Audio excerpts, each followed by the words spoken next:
groundwork, a whole bunch of different pieces, and then really using the positive reinforcement to try to help it be a good experience for the horse. So you can see now we're at the point where I'm getting on and Alfie's kind of checking me out a little bit, and he knows that I ask, you try, I reward. And that's a really important piece to instill in the horses, because I think it really helps them realize that this is an opportunity to earn, and it's going to be an enjoyable time, or at least a happy time learning, and there's nothing to be scared of, and there's no reason to get to that dangerous behavior.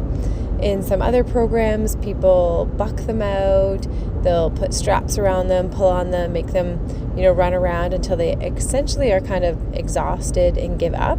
It's kind of where the term breaking horses came from, is they would literally break their spirits.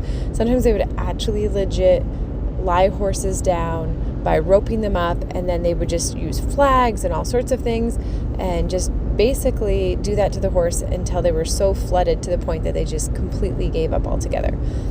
For me, I really want to try to keep my horse's spirit intact.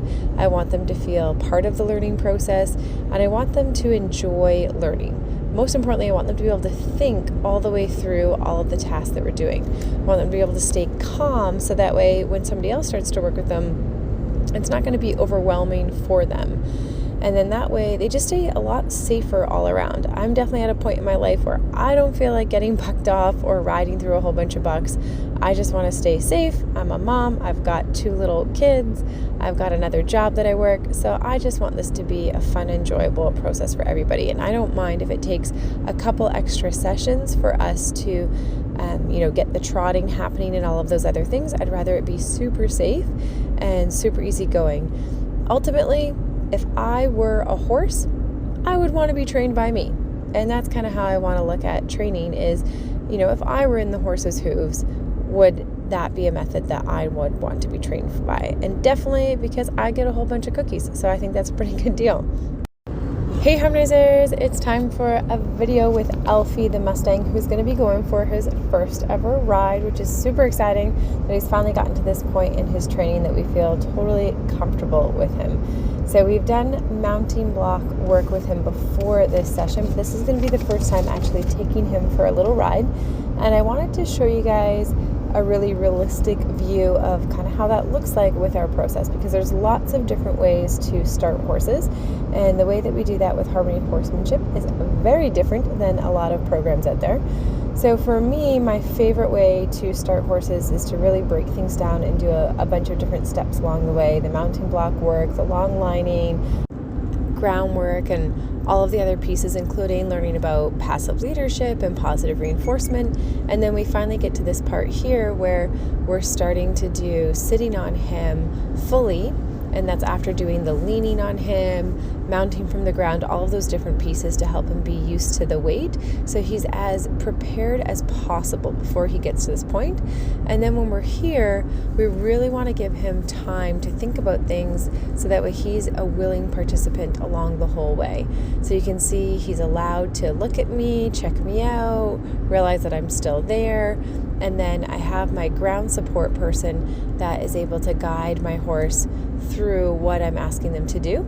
So I can essentially just sit like a sack of potatoes, and I'm rubbing on him, and I can talk to him, make sure he knows that I'm there and that I'm present and I move, but at the same time don't want him to feel overwhelmed about anything. So we're going to literally start with just 1 or 2 steps and then reward. And that's super important, because I want him to realize that there's no need to get overwhelmed. And sometimes what can happen with horses or with people in any given situation is you can start something that's a little bit new, maybe a little bit worrisome, and if you do a little bit of it and then stop and have a moment to kind of think and reflect and be like, okay, I didn't die, that was all right, then you're able to keep going. But if you start something new and it's a little bit overwhelming and you don't allow yourself a chance to just kind of stop and think about it, you can get built up to a point where you just kind of boil over and explode. And I don't want that to happen in my horse at all. So I want to make sure we allow him that time to stop, think, process. He can look at me, he can realize everything's okay, and he's getting to mix his groundwork training with the ridden training so everything makes sense. So by having the person on the ground really helps him to understand, okay, like this is something that we do. So we're going slowly, and yet we're doing things from the ground that he understands already, and using the same tools as well that we've been using with the groundwork. So he's being ridden in the fusion halter, which is the halter that I designed to give me the trainability of the rope halter, the rope behind the ears, over the nose, but also the convenience of the cheek pieces and those side rings where we can attach the reins, we can attach cross ties. That's where we also did the long lining from. So it's a tool that he's familiar with. He's familiar with how that feels on his face. So we didn't switch to something completely different, for example, and go to a bit, which would be a bitted bridle, which would be a totally different thing, and in his mouth, which would add another layer of stress, potentially stress and emotion to that. And so as we go through with these individual steps, then we progress to getting to bigger, longer stretches of walking, with the goal of him finding some relaxation in that walk. And the goal is for him to realize, like, okay, like that was all right. I got lots of cookies when she was on my back. It's pretty good, because we want him to have some feel-good feelings when he has somebody get on him from the back. We don't want it to be anxious. We don't want him to get tight or explosive. And I definitely do not want to ride through any bucks. There are lots of different ways that people start horses. And originally, you wouldn't even say start horses, you would say break horses, because they would literally break horses' spirits. Like there's actually old training books that show horses getting basically tied up, pinned to the ground, and have all sorts of things happening to them, ropes pulled over them, blankets pulled over them, basically overwhelming them to the point that their spirit was broken. And so I don't want to do that. So we kept his ride really short. You can see where we finished off on a really nice, good note. And then here I just wanted to show you guys now his next ride, but a little bit of his lunging beforehand. So I just wanted to show you some of his canter work, because we've been working on getting that going a little bit better. I still do his canter in really short little sections, because I don't want him to feel like I'm chasing him all the way around the round pen. I want to show him like, hey, I wanted the canter transition, hold it for a little bit, and then get that cookie afterwards. And you can see that canter starting to come along really nicely. I don't tend to use my round pen a whole lot, but teaching horses to canter lunge in the round pen is one of my more favorite ways to use the round pen, because it just helps to give that horse a rail to follow and helps to make sure they're not leaning on the rope. So that definitely helps a little bit. And then here we're going to do his first ride solo outside in the round pen. We also have summer camp going on at the same time as doing horse training during the day. And although we love the kiddos for helping show the horses how to handle chaos and that people are friendly and sometimes use them in the training, we do not like to do first solo rides with little kiddos around. That's not super safe at all. So we're out in the round pen where it's a little safer, which can be a good thing, because it means that if Alfie does get spooked or startled and starts to take off or something, there's not as much space for him to get up into a full gallop, but it can also be a little bit of a downside because it is a smaller space. So it can be a little bit harder to give that horse that visual of like, all right, I want you to go follow this rail or ride over here. That can be a little bit more challenging for them. So I'm going to literally do the same things that I did when we did his first ride with somebody leading him, except for now I don't have somebody leading him, which is going to be literally just a few steps at a time, and then offer that reward, making sure that I allow him time to think and process. And you can see he's really thinking about things. He's got those ears totally tucked on me. He's got his head a little bit up, which means that, he's just a little bit, nervous, thinking about what's going on. He tends to carry his head a little bit more up anyway, so it might not mean that he's super spooked or upset, but he's definitely aware and alert. And then I'm going into some of these tighter turns because I'm starting to put my leg on him, because I want him to understand that the leg means communication and it's nothing to be scared of. That's so important with horses, to make sure that they don't panic the legs. Usually they are pretty okay with using the halter and the reins and the steering because of all the groundwork we do to get to this point, all of that long lining. They're used to having us, pull left and right. They understand what that means. It's the legs that can be a little bit sketchy. If you grip really hard with your legs, they're not going to be okay with that. Even though we prep them on the ground, we use the stirrups to help cue them to move over. we use the long lines and kind of flap at their sides to get them to go. If I grab in with my heels or really give him a good kick, he might go, but he might go a heck of a lot faster, or he might do something that I really don't want him to do, like maybe buck me off or something like that. And I don't want that. I don't want to push him to a point where he feels scared or where he feels really upset. He keeps looking back at me. He's like, "What are you doing? You're up there on my back." And I'm like, "Yep, yes, I am. It's okay."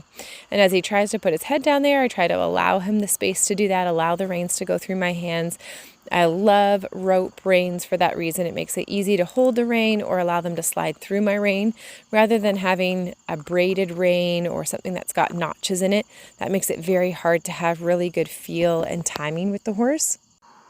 And I like to start that pretty early on into the training. I don't want it to just be go and whoa. I want to make sure I can turn. I want to make sure I can start to bend the horse, make sure they can start to feel those legs a little bit. I find that when they start to feel that leg on their side and realize that they're meant to start to bend around that leg or turn around that leg, it really starts to help the horse to not be so panicked about riding in general. It really helps them to just relax a little bit more and become a little bit more okay with all of that process.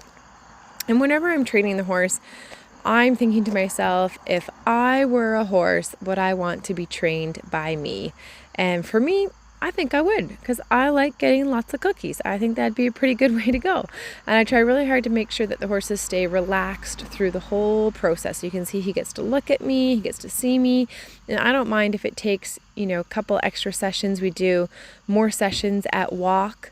And really want to get the horse fully relaxed and completely accepting and understanding of that whole process before we move on to the next level. So I like to get that walk really solid rather than pushing the horse right into trot and riding through those bucks and other things that are going on, which I think just helps set up the horse for success when they go on to a new home in the future, because here's a horse that's never going to have learned to buck somebody off, or that there's a difference between good riders and not so good riders, or good riders that can sit through a buck and are okay to push you through that, and then riders that are not okay to sit through a buck and you could intimidate them to maybe get off or even buck them off. So that's not even going to be something that goes through his head. He just realizes, people are kind, and even though I'll be firm with a horse and I'll make sure that I'm consistent with my steering, and if I ask for something, I'm, stubborn in the sense that I'll make sure the horse follows through to some extent. It's not that he can just say, "No, I don't want to do this," and I don't help him understand, but I'm really kind about that. I don't get mad at him. I don't get emotional. I don't bring out a whip and start whipping him around or something like that. I go slowly, carefully, try to break things down into small steps for him. And then here we get a horse that enjoys learning to the point that we can have these rides where it's really uneventful. And that's what I want it to be, is pretty uneventful, where it's kind of like watching paint dry if you don't know what you're looking at. Here I'm doing a little bit of a shoulder turn to the left, starting to work on moving his different body parts and keeping it to a place where it's just, all right, we're just going for a little walk together. This is just something we're doing. You can see already, look how much the head's starting to come down there. He's starting to get a lot more relaxed compared to the first little bit of walking that he was doing, where his head was a little bit higher and he had both ears on me the whole time, which meant that he was uber focused, and a good thing, but also to the point where he was a little bit maybe worried about it.